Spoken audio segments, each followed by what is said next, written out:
we also encourage our young people to show up and collect these cards.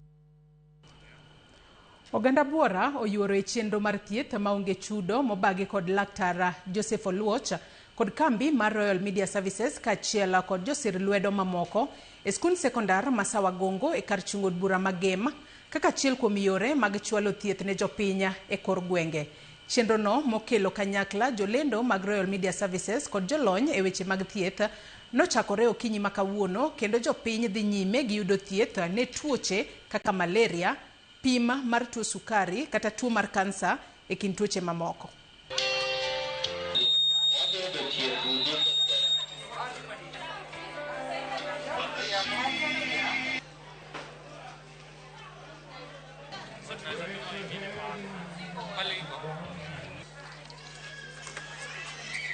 Koro biro ka nyoro anindo koni kich nang'eni awuyoma nyaka kae biro ka seche mang'eny tanyalo yudo ka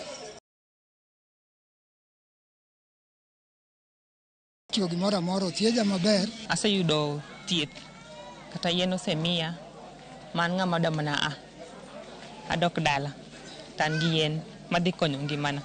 Chenro ber kendo apoyo chenro kech kiyudo kama inyalo yude ngima maber nyaka ichop kuro ng'wech nikech iwacho ni ngima en mwandu ngima lo pesa. Ka gichien gi siptal to ok in gi nyalo kana omuom moro ma gichule dhi siptal.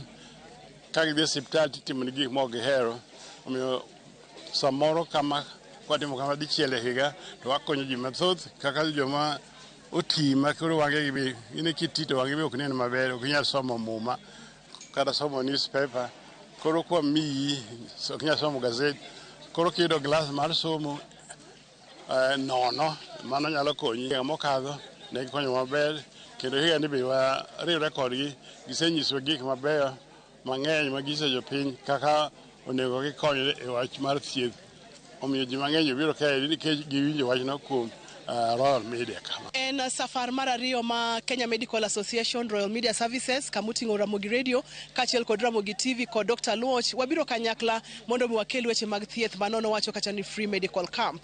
Gimomiyo watimo ma en wach mar kelo thieth machiegni ne jopiny. Kaka Ramogi FM kod Ramogi TV waneno ga ni ber ka wachopo machiegni kuma oganda wanitiere nikech ang'o nikech samoro mondo ng'ato dhi omany thieth kamoro thoro bedo matek to ka wabiro wayudo ni screening ibro time yo makare ibo tim thieth e yo makare ka ponono ni ng'ato dwaro yath obo yudo yath e yo makare.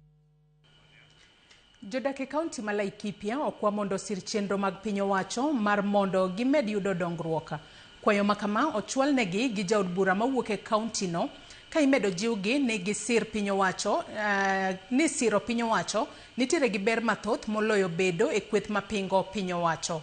Kotelnegi gi jaod bura